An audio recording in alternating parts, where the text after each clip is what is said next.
مش كل اللي فاكراه حصل بالظبط كده، بس الباطن سجله بطريقته. هل عمرك اتخانقت مع حد وافتكرت الموضوع بشكل مختلف عنه؟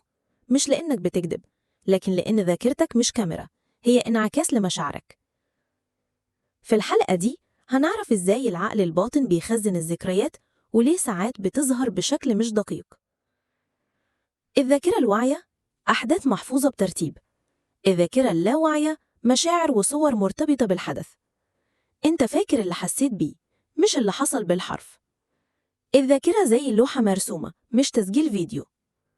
العقل الباطن يسجل المواقف المؤثرة باستخدام الصورة، شكل المكان والناس، الصوت، نبرة كلمات، الإحساس الجسدي، رعشة، تصارع نفس، المعنى، الرسالة اللي استقبلتها من الموقف.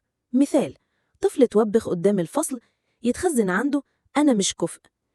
طفل طبطب عليه وقت خوف، يتخزن أنا محبوب وفي أمان. كل موقف مؤثر يساوي ملف داخلي متكامل. المشاعر تصنع القصة. اللاواعي ممكن يخلق قصة كاملة حوالين إحساس حقيقي، حتى لو الحدث مش حصل كده بالظبط. أمثلة: شخص فاكر نفسه مرفوض دايما، بس ده حصل مرتين فقط. بنت حست إن أبوها متحكم رغم إنه كان بيخاف عليها. التمرين: افتكر ذكرى سلبية مؤثرة، ارسمها، مكان، ناس، إحساس. إيه الرسالة اللي كنت فاهمها وقتها؟ هل في تفسير مختلف لو شفتها من زاوية تانية؟ واكتب جملة جديدة بديلة. إعادة كتابة الذكرى بداية شفاء. أنت مش بس اللي حصل لك، أنت كمان تفسيرك للي حصل. كل ما غيرت التفسير، كل ما تحررت من أسر الذكرى.